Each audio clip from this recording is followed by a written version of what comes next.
Hi అండి, welcome back to my YouTube channel Anvesh official. Today recipe Andhra style కోడిగుడ్డు ఉల్లిపాయ కారం అండి. నేను చూపిస్తున్న విధంగా ట్రై చేయండి. కర్రీ మాత్రం పర్ఫెక్ట్గా వచ్చింది. ముందుగా స్టవ్ వెలిగించుకొని ప్యాన్ పెట్టుకొని కర్రీకి సరిపడినంత ఆయిల్ పోసుకోవాలండి. నేనైతే ముందుగానే కోడిగుడ్లు అనేది ఉడకబెట్టేసుకున్నాను. అవి ఆయిల్లో వేయించుకుంటున్నానండి. దాంతోపాటు ఒక స్పూన్ పసుపు కూడా వేసుకొని వేయించుకుంటున్నాను. ఎగ్స్ అనేది మీ ఆప్షన్ అండి. వేయించుకుంటే వేయించుకోవచ్చు, లేదంటే నార్మల్గా లాస్ట్లో నేను చూపిస్తున్నట్టు మీరు కర్రీలో వేసేసుకోవచ్చు అండి. నేనైతే వేయించుకుంటున్నాను. వేయించుకున్న ఎగ్స్ని ఇలా ఒక ప్లేట్లో సర్వ్ చేసేసుకొని పక్కన పెట్టుకోండి. నేనైతే ముందుగా ఉల్లిపాయలు కట్ చేసుకున్నానండి. అవైతే ప్యాన్లో వేసేసుకుంటున్నాను. తర్వాత ఒక రెబ్బ కరివేపాకు కూడా వేసేసుకున్నాను.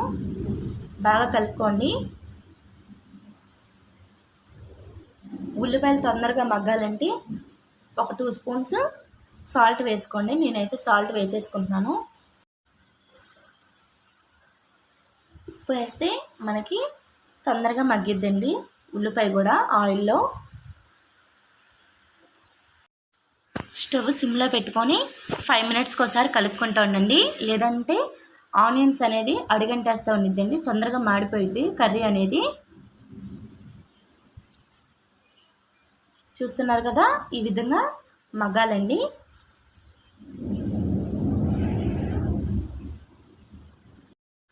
ఈరోజు తెనాల్లో బాగా వర్షం పడుతుందండి. మాకైతే ఉరుములు కూడా పెద్ద పెద్ద ఉరుములు వస్తున్నాయి. జాగ్రత్తగా ఉండండి బయటికి వెళ్ళే వాళ్ళు.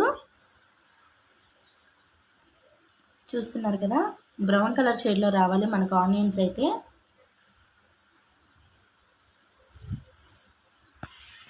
ఇలాగా 5 మినిట్స్కి ఒకసారి కలుపుకుంటే మనకి కర్రీ అనేది అడుగంటకుండా ఉండిద్దండి.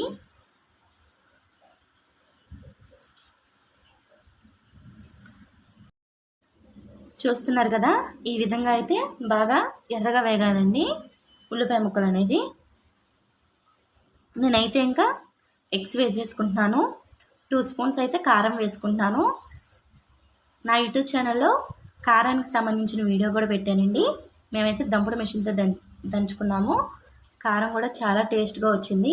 ఫైనల్లీ కర్రీ అయితే రెడీ అయిపోయిందండి. నా ఛానల్ ఎవరైనా కొత్తగా చూస్తుంటే నా వీడియోస్ని లైక్ చేసి, షేర్ చేసి, కామెంట్ చేయండి.